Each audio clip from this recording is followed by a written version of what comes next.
Assalamu alaikum wa rahmatullahi wa barakatuh. Brothers and sisters, I have some good news, alhamdulillah. Our brother Darius, who is standing next to me here, he wants to accept Islam. And he wants to join our fraternity and our brotherhood and our sisterhood today.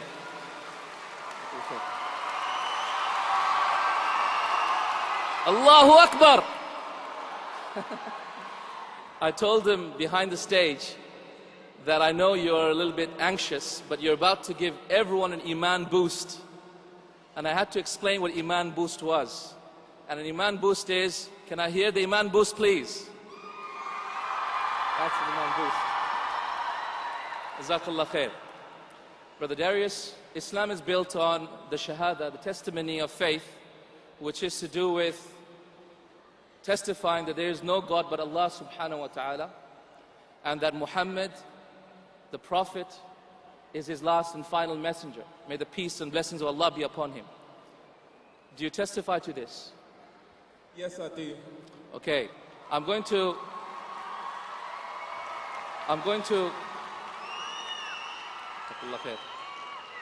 Jazakallah khair. I'm going to say it in Arabic and I'll ask you to repeat after me. Okay, and I'll say it so slowly after that, inshallah, okay? Ashhadu Allah ilaha illallah wa ashhadu anna Muhammadan Rasulullah. Allahu Akbar. Welcome, my friend.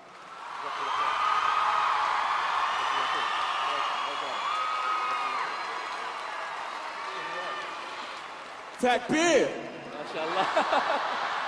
Well done. Jazakallah khair. Thank you. Thank you. Jazakallah khair. Barakallahu feek. Jazakallah khair.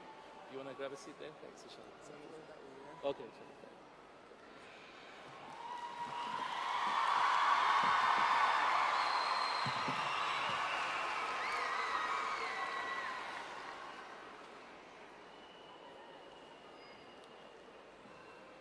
Brothers and sisters in Islam, the world is in a state of peril. The world is in a state of peril. Peril because of its failure to answer the pressing challenges of our time, war and poverty. Peril because of its failure to uphold basic civil rights and liberties in the face of problems of terrorism. Peril because of its failure to implement justice in Guantanamo and Palestine. Peril because of its failure to recognize its spiritual demise in the face of atheism and irreligiousness. Peril because of its financial crisis that has crippled people and economies and destroyed lives and dreams. Peril because of its failure to answer the real need of mankind, to answer the question of who we are and why we are created. And what a shame it is that the greatest of questions, who we are and why are we here, is the same question that is the most unclear in the mind of humanity today. And all of this because the world has dismissed Islam. They have dismissed Islam from being an answer to their problems and a solution to their dilemmas. Human beings have forgotten their Creator, and so they have forgotten themselves. Allah subhanahu wa ta'ala tells us in the Quran, وَلَا تَكُونُوا كَالَّذِينَ نَسُوا اللَّهَ فَأَنْسَاهُمْ أَنفُسَهُمْ. Do not be like those who have forgotten Allah, so Allah has caused them to forget themselves. In the face of challenges like this, brothers and sisters, the onus is on us Muslims to rise up to that cause. Rise up, O sons of Umar, and O sisters of Aisha and students of Ibn Abbas. Arise, the sons of Islam, to answer the call that Allah has placed on you. Arise, my people, and take your destiny. Grab it in your hands. This is yours. Brothers and sisters, we were not created to be slaves and beggars. We were not created to be followers and fans and admirers of others.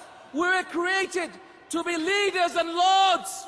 We were created to be pioneers and challengers. We were created to be the ones who are admired and praised and followed. We were created to guide mankind and liberate them and free them from the shackles of this world, from the worship of slaves to the worship of the Lord of the slaves, from the injustices of the religions to the justice of Islam, and the vastness and the contractedness of this world to the vastness of the hereafter. Kuntum khayra ummatin ukhrijat linnas. You are the best of mankind, created for the benefit of mankind. However, the question arises, how can we call others to the truth when we don't have a unified solution that we are presenting to them? Our religion is one, our God is one, our prophet is one, and our destiny is one, yet our hearts are not one.